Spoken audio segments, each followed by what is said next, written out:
पूरा विपक्ष मोदी सरकार की विदेश नीतियों की आलोचना कर रहा है। पूरा विपक्ष एकजुट होकर दावा कर रहा है कि प्रधानमंत्री नरेंद्र मोदी के फैसलों के चलते अंतर्राष्ट्रीय पटल पर भारत की बेइज्जती हो रही है।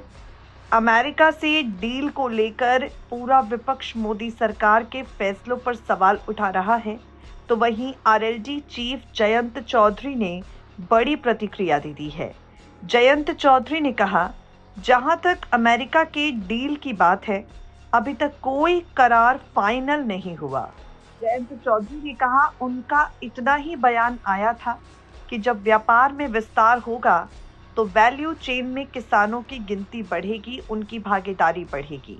दुनिया में ऐसी कोई फसल नहीं है जिसका भारत मुकाबला नहीं कर सकता, आज भी निर्यात होता है। बागपत के रटौल आम का जिक्र करते हुए जयंत चौधरी ने कहा, क्या वो अमेरिका और यूरोप के बाजार में जा सकता है जब 0% के शुल्क पर यहाँ का रटौल का आम यूरोप ने दरवाजे खोल दिए। इसीलिए भारत एक वैश्विक ताकत है। व्यापार के क्षेत्र में बड़ी ताकतें भारत के साथ करार करना चाहती हैं। इससे बेहतर संभावनाएं हमारे मजदूर, काश्तकार, एमएसएमई और किसान सबके लिए बन रही हैं। बागपत को रिडिफाइन किया जा रहा है, बागपत की कनेक्टिविटी बढ़ रही है।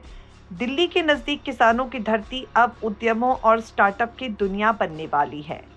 विपक्ष जिस तरह के अमेरिका से डील को लेकर निशाने साध रहा है, उस पर केंद्रीय मंत्री ने कहा, अमेरिका के साथ ट्रेड डील से भारत के किसानों और डेयरी प्रोडक्ट्स को भारी नुकसान होगा।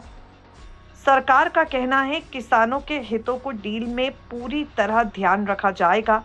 भारत के डेयरी सेक्टर पर ट्रेड डील का कोई नकारात्मक असर नहीं पड़ेगा।